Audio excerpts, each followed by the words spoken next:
평창 동계올림픽이 시작되었습니다. 이번 평창 동계올림픽은 우리나라에서는 88년 올림픽 이후 30년 만에 열리는 올림픽이고요. 또 동시에 92개국 2,925명이 출전한 역대 최대 규모의 동계올림픽입니다. 개막식이 열리는 평창 올림픽 스타디움에 지붕이 없어서 추위를 많이 걱정했었는데 감사하게도 개막식 당일 날씨가 좋아서 큰 무리 없이 매끄럽게 진행되었습니다. 저는 다음 날 유튜브에 올라온 하이라이트 영상을 보았는데 여러분 개막식 장면 중에서 여러분의 기억에 가장 인상 깊게 남은 장면은 어떤 장면이신가요? 말씀하고 계신데 제가 못 듣는 거죠?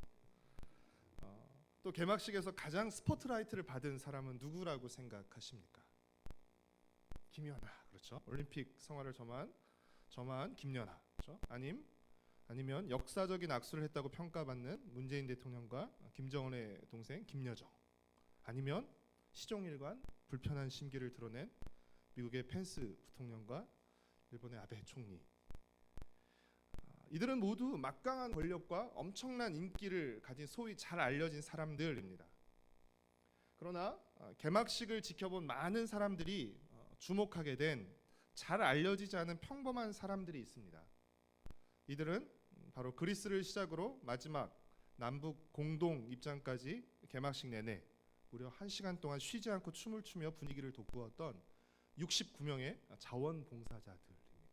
그래서 그리스부터 마지막 우리 남북 단일팀이 들어오기까지 쉬지 않고 끊임없이 춤을 췄습니다. SNS에서는 이들을 평창 올림픽 개막식의 진정한 주인공이라고 평가하기도 하고요. 또 미국의 타임지에서도 이들을 이번 올림픽에 알려지지 않은 영웅이라고 표현하기도 했습니다.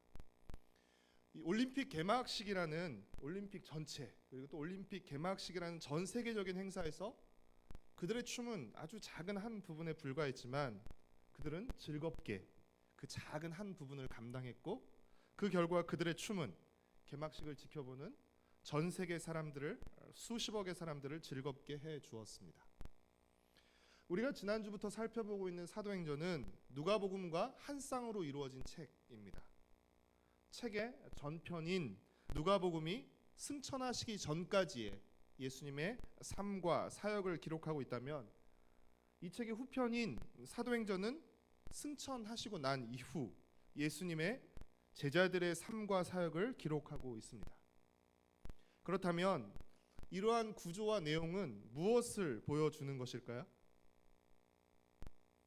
예수님의 삶과 사역이 예수님을 믿고 받아들인 제자들의 삶과 사역들을 통해서 계속되고 있다는 것입니다.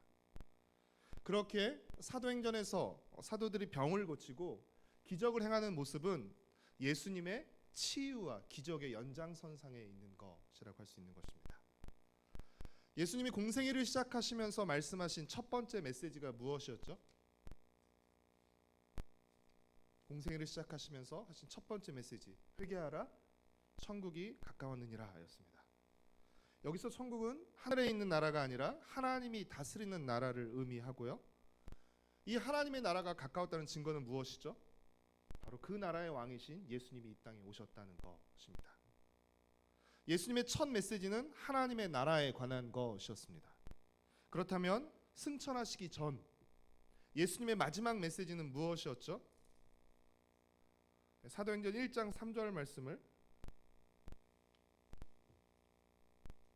같이 다시 한번 읽겠습니다. 그가 고난 받으신 후에 또한 그들에게 확실한 많은 증거로 친히 살아계심을 나타내사 40일 동안 그들에게 보이시며 하나님 나라의 일을 말씀하시니라. 예수님의 마지막 메시지도 바로 하나님 나라의 메시지였습니다. 하나님 나라의 메시지로 시작해서 하나님 나라의 메시지로 끝난 것입니다. 이는 예수님의 사역에서 이 하나님의 나라가 얼마나 중요한지를 우리에게 보여주고 동시에 그렇다면 우리 신앙에 있어서도 이 하나님 나라가 중요하다는 것을 의미하는 것이죠. 예수님의 사역에서 이 하나님 나라가 중요했다면 이는 우리 신앙에서도 하나님 나라가 중요하다는 것을 의미하는 것입니다. 우리 개인에게 있어서 구원받고 천국 가는 것 대단히 중요한 일입니다. 그러나 나 하나 구원받고 천국 가는 것이 우리 신앙의 목표는 아닙니다. 마찬가지로 우리 교회가 더 성장하고 건강해지길 바라지만 그것이 교회의 진정한 목표는 아닙니다. 우리 개인의 신앙과 교회의 목표는 예수님의 재림을 통해 완성될 하나님의 나라를 소망하며 지금 이 땅에서 하나님의 나라를 드러내고 확장하는 것입니다. 하나님 나라 백성으로서 하나님의 나라와 하나님의 의를 구하며 사는 것입니다. 하나님은 우리를 구원하실 뿐 아니라 우리를 통해서 이 세상을 구원하고 회복하시기를 원하십니다. 그렇게 우리의 구원은 하나님의 구원 계획의 일부일 뿐 아니라 또 하나님의 구원 계획의 수단이기도 한 것입니다. 하나님은 우리를 구원하시고 우리를 통해서 이 세상을 구원해 나가기를 원하십니다. 그러니까 나와 우리 교회로부터 시작하는 것은 맞습니다. 그러나 나와 우리 교회에서 끝나서는 안 되고 나와 우리 교회에서 시작했지만 이것이 나와 우리 교회에서 끝나지 않고 하나님 나라로까지 더 나아가야 하는 것입니다. 우리가 사도행전을 앞으로 함께 살펴가면서 계속 확인하겠지만 이 하나님 나라의 복음은 개인의 경험과 편견은 물론 사회적, 문화적 관습, 종교적 전통과 인종적 차별을 넘어서 계속 더 넓게, 더 멀리 나아가는 모습을 우리는 확인할 수 있습니다. 그리고 이것이 또 다른 의미에서의 땅끝이라고 할 수 있습니다. 예수님이 승천하시고 난 후 제자들은 예수님의 말씀에 순종해서 예루살렘에 머물러 기도합니다. 사도행전 1장 14절은 기도하는 모습을 이렇게 표현하고 있습니다. 우리 1장 14절 말씀 같이 읽겠습니다. 여자들과 예수의 어머니 마리아와 예수의 아우들과 더불어 마음을 같이하여 오로지 기도에 힘쓰더라. 이 절은 우리에게 기도의 두 가지 본질적 요소를 말해주고 있는데요. 하나는 끈기입니다. 그리고 다른 하나는 한 마음입니다. 우리는 끈기 있게 기도할 뿐 아니라 한 마음으로 기도해야 합니다. 제자들은 기도 가운데 가룟 유다로 말미암아 결혼이 된 사도의 빈자리를 채우는 결정을 내리게 됩니다. 가룟 유다의 배신과 죽음을 시편 69편 25절의 말씀이 응한 것으로 보았기에 그의 직분을 타인이 취하게 하소서라는 시편 109편의 8절 말씀 또한 응하게 해야 된다고 그들은 생각했기 때문입니다. 이 하나님 나라의 관점에서 생각하면 예수님이 선택하신 12제자, 이 12사도는 구약의 12지파를 상징하는 인물들입니다. 따라서 이제 새로운 이스라엘인 교회가 출범하는 데 앞서서 그 12사도의 자리가 다 채워져야 하는 것이죠. 또 복음서에 따르면 12제자는 유대인들을 위한 사도라는 특별한 역할을 맡았고 나중에 보좌에 앉아서 이스라엘의 12지파를 심판하게 될 것이기 때문에 이 자리를 비워놔서는 안 되는 것이었습니다. 그리고 1장 15절에 보면 함께 기도했던 무리가 약 120명이라고 기록하고 있는데 이 120명도 사실은 12 곱하기 10의 숫자라고 할 수 있습니다. 새로운 사도를 뽑는 이 과정은, 이 일은 크게 세 가지 과정으로 이루어졌습니다. 그리고 이는 오늘 우리의 선택과 결정에도 아주 중요한 지침과 기준을 제시하고 있습니다. 첫 번째 과정은 성경의 확인과 지지입니다. 앞서서도 말씀드렸지만 베드로는 유다의 배반과 죽음 그리고 그로 인한 빈자리를 채우는 것을 성경이 응하는 사건으로 해석했습니다. 그리고 120명의 성도들도 그 해석에 동의했습니다. 그러니까 지금 그들이 새로운 사도를 뽑는 것은 그들이 결정한 것이 아니라 성경이 결정한 일이라는 것입니다. 우리 20절 말씀 같이 읽도록 하겠습니다. 시작. 시편에 기록하였으되 그의 거처를 황폐하게 하시며 거기 거하는 자가 없게 하소서 하였고 또 일렀으되 그의 직분을 타인이 취하게 하소서 하였도다. 우리가 교회에서 어떤 선택을 할 때, 또 개인적으로 신앙생활 가운데서 어떤 선택을 할 때 가장 첫 번째 단계는 말씀의 확인과 지지를 받는 것입니다. 우리가 하나님의 뜻을 알고 싶을 때, 하나님의 인도를 받을 때, 하나님의 뜻을 알고 싶을 때 우리가 가장 중요하게 생각해야 할 것이 무엇입니까? 말씀을 통해 드러난 하나님의 뜻입니다. 우리는 하나님의 뜻을 알고 싶어 해요. 그렇죠? 어떤 사안에 대해서 또 선택에 대해서 하나님의 뜻을 알고 싶어 합니다. 이것이 명확히 드러나지 않을 수 있어요. 그렇죠? 그러나 그 선택을 내린 데서 가장 기준으로 삼아야 될 것은 무엇이냐면 말씀을 통해 드러난 하나님의 뜻입니다. 우리가 알지 못하는 하나님의 뜻은 말씀에 드러난 하나님의 뜻과 어긋나서 우리에게 주어지는 법이 없습니다. 우리가 가장 먼저 첫 번째로 주목해야 될 것은 성경을 통해 드러난 하나님의 뜻에 주목하는 것입니다. 이 새로운 사도를 뽑는 일은 말씀의 확인과 지지를 받았습니다. 그러면 그 다음 단계는 무엇이죠? 사도로서의 조건과 자격을 확인하는 것이었습니다. 이는 공동체 확인과 추천이라고 부를 수도 있습니다. 120명의 성도들은 구체적으로 두 가지 조건을 제시합니다. 우리 21절과 22절 말씀을 우리 함께 읽도록 하겠습니다. 이러함으로 요한의 세례로부터 우리 가운데서 올려져 가신 날까지 주 예수께서 우리 가운데 출입하실 때에 항상 우리와 함께 다니던 사람 중에 하나를 세워 우리와 더불어 예수께서 부활하심을 증언할 사람이 되게 하여 예수님의 그 사역에 처음부터 참여한 인물. 그렇죠? 두 번째 조건은 부활하신 예수님을 목격하는 것. 그렇죠? 이 두 가지 조건이었습니다. 왜냐하면 예수님의 부활은 사도들이 전한 복음 메시지의 핵심이었기 때문입니다. 이 두 가지 자격과 조건을 갖춘 사람 중 최종적으로 두 사람이 사도의 후보에 오르게 되었습니다. 23절 말씀 우리 함께 읽겠습니다. 그들이 두 사람을 내세우니 하나는 바사바라고도 하고 별명은 유스도라고 하는 요셉이요 하나는 마띠아라. 이 바사바는 안식일의 아들이란 뜻입니다. 그리고 유스도는 요셉의 라틴식 이름입니다. 바사바, 유스도, 요셉 등 여러 이름으로 불렸던 것에 비해서 마띠아는 달랑 마띠아 하나뿐이었습니다. 우리가 요셉과 마띠아에 대해서 잘 알지 못하지만 한 가지 우리가 알 수 있는 사실은 바사바와 유스도라고도 불리는 요셉이 마띠아에 비해 훨씬 더 잘 알려진 사람이라는 사실은 분명합니다. 그렇죠? 그가 여러 이름이 있다는 것은 더 잘 알려진 사람이라는 것이죠. 마지막 세 번째 과정은 무엇입니까? 기도를 통해 주님의 선택을 구하는 과정입니다.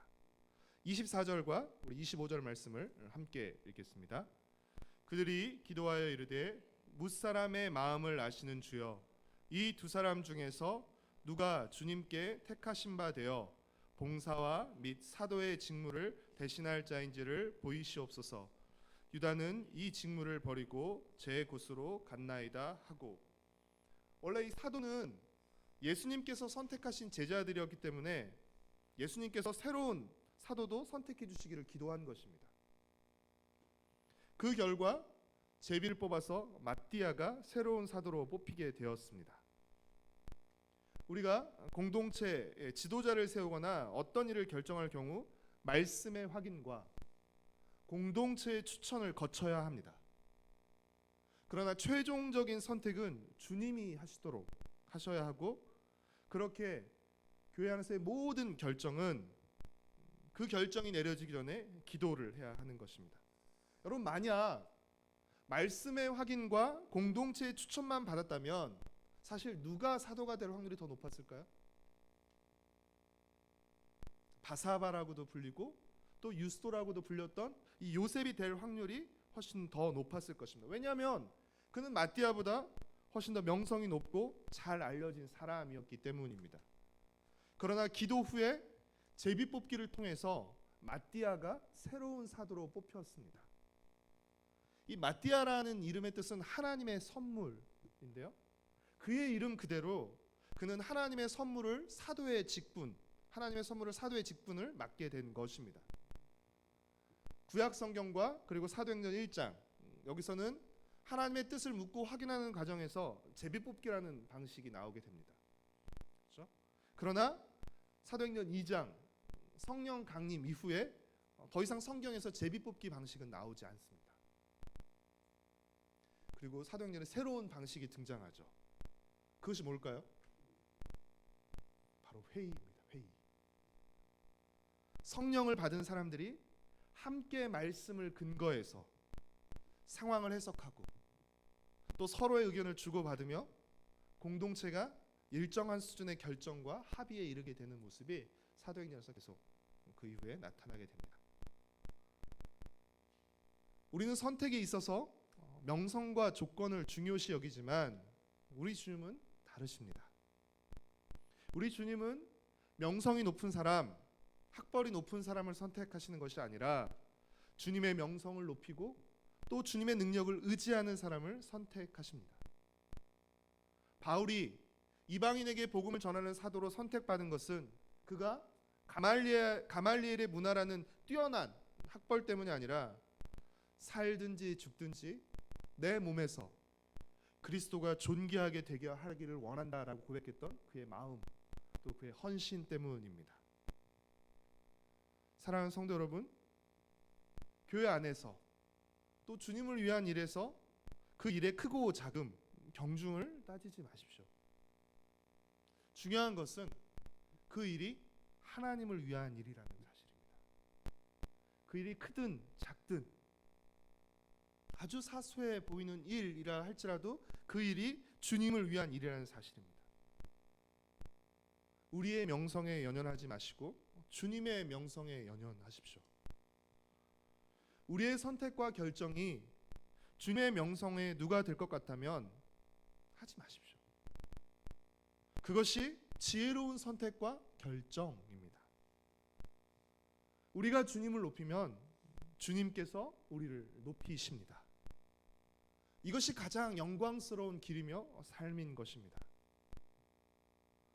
사랑하는 성도 여러분, 우리는 가정에서, 교회에서 우리에게 맡겨진 직분들이 있습니다. 여러분, 이 직분들은 하나님의 선물이며 동시에 우리의 사명입니다. 우리는 이 일들을 통해서 하나님을 높이고 또 복음을 전하며 하나님 나라를 확장해야 합니다. 우리 한 사람 한 사람은 알려지지 않은 아주 작은 사람들, 아주 평범한 사람들일 수 있습니다. 그리고 우리가 맡은 일은 정말 티도 나지 않는 아주 작은 일입니다. 그러나 여러분, 우리가 잘 알려지지 않은 사람이라 할지라도 또 우리가 하고 있는 일이 작은 일이라 할지라도 하찮게 여기거나 무시하지 마십시오. 평창올림픽 개막식 때 즐겁게 춤을 추었던 그 69명의 자원봉사자들처럼 여러분이 있는 곳에서 또 하나님께서 우리에게 허락하신 삶의 자리에서 즐겁게 춤을 추십시오.